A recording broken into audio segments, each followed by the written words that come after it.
Hey everybody, Roxabox90 here, back from my Oath of the Gatewatch pre-release. I put up my thoughts and my review of what happened to me at my pre-release. I'd love to hear your guys' thoughts. Definitely check out the video. It's the latest on my page. Other than that, we also have a couple other things coming back to the Magic world in terms of news and slash spoiler slash discussion. The first up is that there is a ban list update for the ban list. Now Wizards updates this every 3 to 4 months or so, and in this case only 3 cards are banned. 3 cards, 2 in Modern. One is Summer Bloom, which is a key component to the Amulet of Vigor style decks, which if you are unaware of that style deck, it involves Primeval Titan, Amulet of Vigor, Summer Bloom, Summoner's Pact, etc., etc. The goal being generate ridiculous amounts of mana, and the Summer Bloom, and the Amulet of Vigor deck allows for turn 3 to 4 wins pretty consistently, and Wizards, of course, doesn't like that sort of thing. So they said, okay, we have to cut a card from this deck to kind of weaken or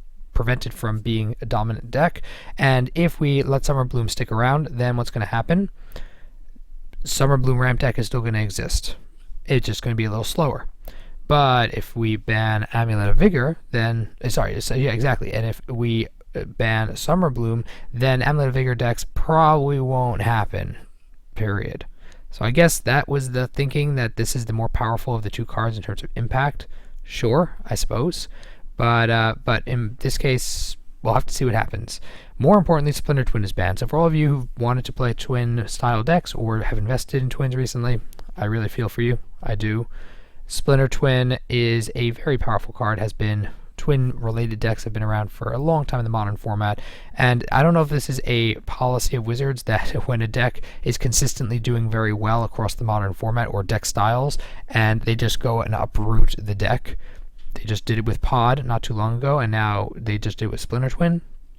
I don't know what's next. Tron, Affinity, I don't know like where they're going to go next in terms of wide-reaching, impactful decks that lots of people can play, and banning the most powerful or important cards for those decks. I don't know how good of a policy that is. But lo and behold, they've done it. Splintertwin is banned. Nothing is unbanned. For those of you who are speculating about, hey, why don't they bring back Stoneforge Mystic or Ancestral Visions or etc., etc., there's no unbanning, at least at this point. We'll have to see what happens with this shakeup. Pauper, we have Cloud of Fairies, which, given that 9 of the 10 best cards or most played cards in the format are blue, makes sense they would be banning a blue card. And Cloud of Fairies is the one they banned. Boom, there we go. Next update is going to be in April, so expect to see it about 3 to 4 months. Another thing we got an Abrupt Decay. Hey, yeah, new art, Abrupt Decay. I can't wait to get my hands on the digital pixels of this card, because it is not, at least currently not, in paper. This card, it exists on Magic Online Beta, and it is new artwork, Abrupt Decay. The worst part isn't the pain or the smell or even the fear of death. It's hearing the clatter of bone on stone and knowing the bones are yours. So there's a little bit of rhyme and funkiness to it, but it's eerie and creepy and very Golgari in that aspect. I love the artwork, even though the original artwork is probably more iconic and more consistent, but I like it. I really hope that this is the kind of card they can reprint in paper at some point. Who knows? Maybe there'll be something from Innistrad, because it fits creepiness, and it's not necessarily Golgari specific. It could fit in Innistrad as a reprint, but probably not. Probably we'd see some kind of promo for it. This card is very well done. Glad to see it. The last thing is a quick little rant speculation. I don't know if it's 100% true exactly. There's a lot of words being thrown around out there, but it sounds like that Legacy players effective immediately, we will no longer allow proxies for our Tuesday night Legacy events at this Games and Stuff. According to Wizards Play Network policy, no proxies are allowed at WPN sanctioned venues, regardless of whether the event is sanctioned or not. Now, to be clear, this is due to the WotC policy. The decision was due to a phone call from WotC to clarify their policy. Any WPN store that runs any proxy event sanctioned or not face losing WPN status. So the first thing is, this sounds like the policy was already in effect.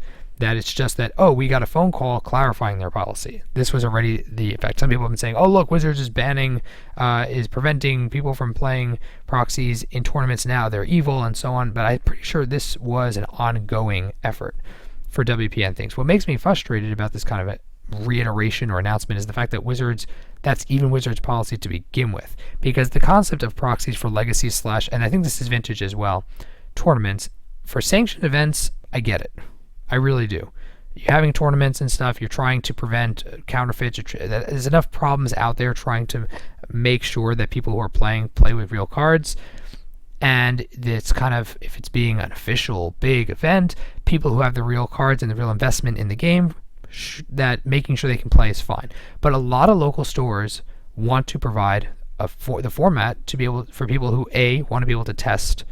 Why should they have to spend $5,000 to $10,000 on a deck that they haven't played consistently or tried out even?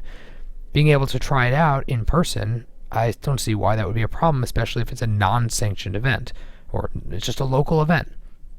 2, the fact that Wizards policy even takes into consideration saying we threaten to remove your status if you allow quote-unquote casual games or casual tournaments of stuff, including proxies. I really don't understand how that's helpful to the Magic community as a whole. Even to Wizards. I mean, the idea is to encourage people to be invested in the game and involved with the game, and if a certain format is, at least initially for a person, difficult to enter, that doesn't mean they shouldn't have the ability in a non-sanctioned event to play it. And I think if everyone else is cool, if the shop is cool and everyone's cool, why shouldn't they be able to do a non-sanctioned event with proxies, or at least some level of proxies? That, I find, if that's part of their original policies, I think that's ridiculous. And if it's not part of their policy and it's a recent thing, then they definitely should regardless, they should reconsider it. I think that's very unhealthy for the game and is very unhealthy for the Legacy Vintage format going forward. Whew, that's a bit of a rant. What do you guys think about this? Even if the policy was in place to begin with, having it come out in this manner, what do you think about it?